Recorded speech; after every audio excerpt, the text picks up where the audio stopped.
Look around right now. What do you see? The smartphone in your hand is probably assembled in China. The coffee beans for your morning espresso ripened on plantations in Brazil. Your jeans were sewn in Bangladesh, and the complex electronics in your car came from South Korea. We take the abundance of things for granted, like air. But all these items share one secret. Before reaching you, they traveled a long, dangerous, and complex sea route, locked in a dark steel box.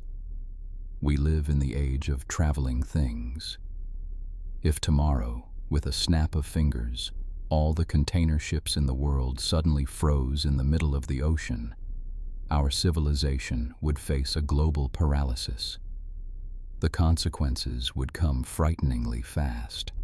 Within the first week, bananas, avocados, and chilled fish would disappear from supermarket shelves. In 2 weeks, assembly lines of car manufacturers and home appliance factories would start closing. Modern production doesn't keep stock in warehouses. It works on wheels, relying on the precise arrival of components. In a month, the world would face an acute shortage of medicines. The economy as we know it would simply cease to exist. We rarely think about this when looking at the empty sea horizon, but modern life literally floats on water. 90% of all physical goods on the planet are transported by sea. Aviation handles only a small fraction, what needs to be delivered urgently and at a high cost.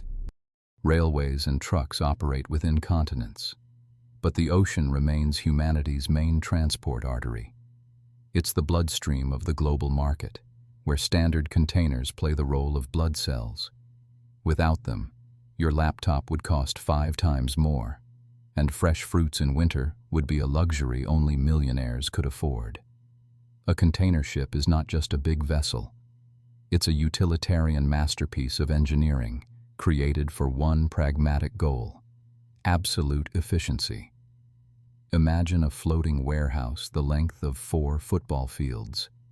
Such a steel giant can carry over 20,000 boxes in one trip. To give you an idea of the scale, if you transferred the contents of one such ship to trains, the train would stretch for tens of kilometers. If you used trucks, they would create a traffic jam from Paris to Amsterdam. And all this colossal volume of cargo is moved by one crew and one engine. These logistics giants operate non-stop 365 days a year, regardless of the weather. They follow a strict schedule, like buses on city routes, connecting factories in Asia with consumers in Europe and America, turning our vast planet into a single market. In this episode, we'll explore how this grand mechanism works. We'll descend into the hot engine room, delve into port logistics, and find out how a handful of people manage a 200,000-ton ship in the midst of a raging storm. Back in the mid-20th century, global trade looked very different. Loading an ocean vessel was a nightmare for logisticians. This method was called break bulk, handling cargo piece by piece. Imagine a port in the 50s. Noise, dust, and hundreds of dock workers filling the docks and deep, stuffy holds. They manually carried heavy bags of Brazilian coffee on their backs, rolled wooden barrels of oil, and dragged wicker baskets of fruit. The work was exhausting and slow. A ship could sit at the dock for weeks while its holds were filled with this diverse cargo. Loading was like a complex game. Barrels had to be placed so they wouldn't crush fragile boxes, and bags of grain had to stay dry despite being near liquids. It was long and insanely expensive. The lion's share of the cost of goods went to paying for the endless downtime of the ship and the wages of an entire army of loaders. Moreover, theft thrived in ports. Loaders often accidentally dropped a crate of whiskey to write it off as damaged, and bags of sugar mysteriously became lighter. The revolution was made by a man far from the sea. Malcolm McLean owned a large trucking company. In 1937, he sat in his truck cab at the New Jersey port, waiting for unloading. Hours passed, and the line didn't move. McLean watched with irritation as bales of cotton were slowly transferred from his truck to the ship, and asked a simple question: why are we wasting time transferring the contents? Why not take the truck's body off and place it on the deck hole? The idea seemed too bold, and it took almost 20 years to implement. Ship owners smirked skeptically, and unions threatened strikes, realizing they would lose jobs. But McLean was stubborn. He sold his company, bought an old wartime tanker, and converted it according to his idea. In the spring of 1956, a ship called Ideal X left the port of Newark, carrying almost 60 metal boxes. When the ship arrived in Houston, the industry was stunned. The numbers spoke for themselves. Under the old method, loading 1 ton of cargo cost almost $6. With McLean's new technology, this cost dropped to a mere 16 cents. Efficiency increased tenfold. The old system was over. But the main secret of success was not the box itself, but standardization. The whole world had to agree on uniform sizes. Engineers and diplomats approved a universal unit of measurement, TEU, or 20-foot equivalent. This is a standard container 6 meters long. Later, its big brother appeared, the 40-foot container. Thanks to this unification, the container became a giant Lego brick. The system became intermodal. A steel box can be lifted by a crane from the deck, immediately placed on a railway platform, or attached to a tractor. No one opens the doors, touches the cargo, or checks its contents at each stage of the journey.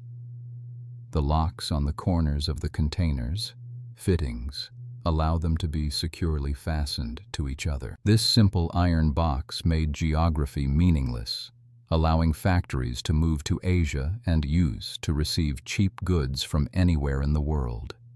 Dry numbers often fail to convey the true scale of these engineering marvels. To truly appreciate the size of a modern container ship, you need to use your imagination. Remember the famous Eiffel Tower. If you carefully lay it on its side next to a modern ultra-class ship, the tower would be almost 100 meters shorter. The length of such giants reaches 400 meters, and the width exceeds 60. If we dared to stand such a ship vertically on its bow, it would tower over the Empire State Building and most skyscrapers on the planet. A walk from bow to stern would take a good 10 minutes at a brisk pace. A container ship is structurally very different from other vessels, such as tankers or bulk carriers. It's not just a hollow vessel. Inside its hull is a complex honeycomb structure. Vertical steel guides divide the hold into sections, resembling giant honeycombs in a hive. These rails are needed so that containers, lowered by a crane into the deep well of the hold, slide strictly down and fit tightly, not shifting during pitching. Such ships often lack the usual deck above the cargo holds. Heavy hatch covers themselves become the floor on which the next tiers of boxes are placed, already in the open air. However, we descend into the engine room, the hot and noisy heart of the giant. Here is the main diesel engine, the size of which can amaze any motorist. This unit is as tall as a 4-story residential building and as long as half a football field. Next to it, a person feels like an ant. The power of this mechanical monster exceeds 100,000 horsepower.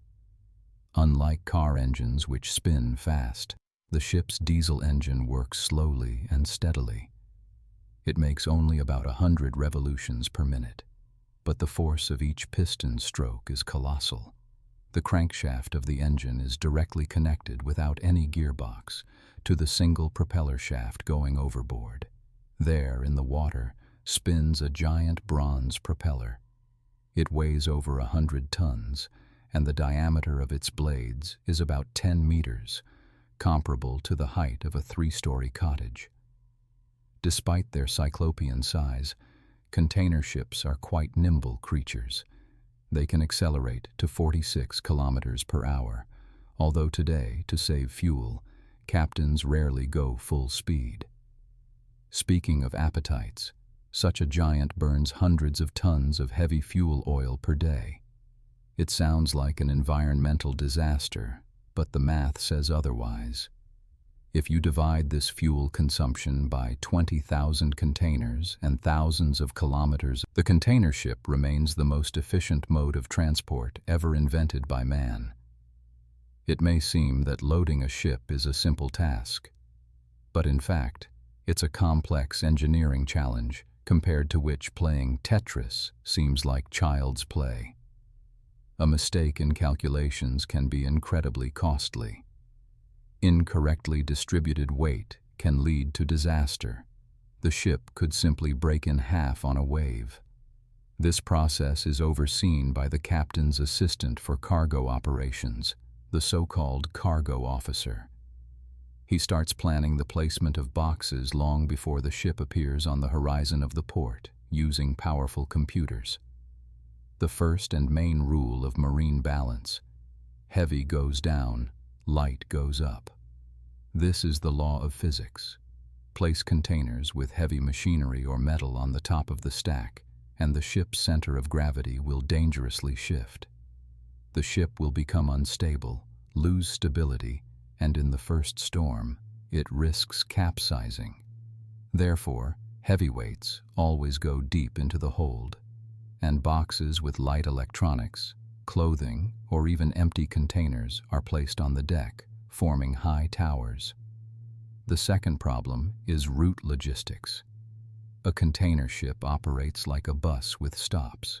It calls at Rotterdam, then Hamburg, then Le Havre. The cargo that needs to be unloaded first, in Rotterdam, must not be placed between containers going to Le Havre. Otherwise, in the first port, crane operators will have to do extra work, remove dozens of foreign boxes to get to the right one, and then put them back.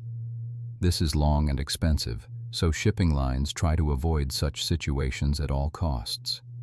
The loading process itself is a mesmerizing sight. Giant dock cranes loom over the ship like steel giraffes. The crane operator sits in a tiny glass cabin at a dizzying height. He looks down through the floor, controlling the spreader, a special grip on cables. The spreader descends onto the container's roof, turns the locks with a clank, and jerks the 30-ton load into the air. The whole cycle takes less than 2 minutes. The speed and precision of these people are astounding, but just placing a container on the deck is not enough. It needs to be securely fastened. When the box is in place, people step in. Containers are fastened to each other at the corners with special twist locks. They turn separate boxes into a single monolith. But even that's not enough. The lower 3 or 4 tiers on the deck are additionally tied to the ship's hull with powerful steel rods, lashings. They work like tent guy ropes, holding the tower from falling. This is heavy physical work. People with long metal rods walk along narrow, slippery walkways without their work in strong lateral pitching. When the ship's roll reaches 30 degrees, the container stacks would simply fall overboard, taking millions of dollars worth of goods into the abyss. Such cases, unfortunately, happen annually, reminding everyone that the ocean does not forgive negligence. Before meeting the crew, pay attention to one important detail that changes the appearance of the modern fleet: the location of the captain's bridge. Traditionally, the living superstructure was always placed at the stern, right above the engine. But ships are getting longer, and the towers of containers on the deck are getting higher. Visibility from the stern has become zero. Therefore, in new designs, The living tower and bridge are moved to the middle of the ship, or even closer to the bow. This is done not for beauty, but for safety. The helmsman must see where he is directing this floating mountain, not stare at a wall of metal boxes. Now imagine, who stands there at the helm? How many people do you think it takes to manage a machine worth $150 million? 1,000? 500? The answer will surprise you. The crew of a modern super container ship is only 20 to 25 people. Automation has done its job. Where a century ago crowds of stokers and sailors were needed, now sensors and computers manage. The crew on board is divided into two different worlds, the deck and the engine room. The deck is commanded by the captain, master, as sailors call him. He is assisted by navigators. Their realm is the very bridge with panoramic windows and radars. Their task is to plot the course, monitor the weather, and conduct radio communications. Below, in the engine room, the chief engineer, Grandpa, rules. His domain is the giant engine, generators, and kilometers of pipes. Mechanics are people of the dungeon. They often don't see sunlight for days, working in noise and heat, servicing mechanisms that must not stop. A sailor's life is subject to a strict, monotonous rhythm. The standard schedule is 4 on, 8 off, 4 hours on watch, 8 hours for rest and sleep, and so on in a circle, 24 hours a day, without weekends and holidays. The contract lasts from 4 to 6 months, half a year of life in a confined space. Life on a modern ship resembles life in a decent but very isolated hotel. Each crew member has their own cabin with a shower. On board, there is always a gym, sauna, library, and recreation room with video games. The ship's cook prepares the food, and his skill is the main factor in the crew's morale. A delicious lunch often becomes the only bright event of the day, and the connection with home often leaves much to be desired. Satellite internet, though available, is slow, with limited traffic and expensive. The main enemy of the modern sailor is not the storm or pirates, although in dangerous waters, watch is kept with double vigilance. The main enemy is boredom and isolation. The romance of distant travels in the container fleet has almost disappeared. Terminals are far from cities, in industrial zones. The ship stays only 12 to 24 hours. While loading is underway, the crew is busy working. There's no time to go ashore, stroll through the streets, or have coffee in a cafe. Sailors see the world through a porthole or radar screen. Working on a container ship is a strange mix of high technology and primal elements. On the bridge, the navigator checks electronic maps and satellites. But when the ocean rages behind armored glass and the steel hull groans under the waves' blows, a person feels as small, vulnerable, and lonely as sailors of the sailing era. For the last 50 years, the motto of the container shipping industry has been one word: more. Ships grew in size at an incredible rate. If the first container ships carried hundreds of boxes, by the early 2000s the count went into thousands. The logic was simple and cynical. The more cargo one ship carries, the cheaper it is to deliver each pair of jeans or sneakers. Today's record holders, Megamax-class giants, can take 24,000 These are real floating cities, capable of supplying a small country with goods on their own. However, many experts believe we've reached the limit. The era of rampant gigantism is ending. Building even larger ships is technically possible but economically pointless. Such monsters simply won't be able to pass through key narrow places on the planet. The Suez Canal or the Strait of Malacca. They won't fit in ports, and even the most modern cranes won't reach the far rows of containers on their deck. The development vector is changing, from bigger to smarter and cleaner. The main challenge of the coming decades is ecology. The maritime fleet traditionally burns the dirtiest and cheapest fuel, heavy fuel oil. But the world is changing and environmental requirements are tightening. Ship owners are looking for alternatives.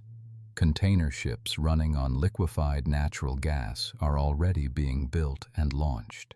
Ships on green methanol and ammonia, the fuel of the future, which leaves no carbon footprint, are on the way. The most surprising thing is the return to basics. The wind, which has driven ships for millennia, is back in fashion. Of course, we won't see fabric sails like on Columbus's caravels. New ships are equipped with rotor sails, tall rotating cylinders on the deck. Using wind energy, they help engines and save fuel. The second global trend is in Norway. The first fully electric unmanned container ship, Yara Birkeland, has already been launched. It sails along the coast without a single person on board. It is controlled by a complex artificial intelligence, and operators monitor it from a cozy office on shore. Of course, sending a giant ship across the Pacific Ocean without a crew is still too risky. Things constantly break in the open sea, and experienced mechanics' hands are needed for repairs. But smart systems already help captains. They analyze weather, currents, and traffic, plotting ideal routes to avoid storms and arrive in port on time. Despite all the innovations, drones, and new fuel, the essence will remain unchanged. The container ship was, is, and will be the main workhorse of globalization. As long as humanity produces, buys, and consumes goods, these steel caravans will tirelessly and majestically glide across the oceans, uniting the economy, culture, and people's destinies. And next time, when you're unpacking a new gadget or putting on your favorite sneakers, remember the incredible, long journey they made in an iron box across half the planet to end up in your hands.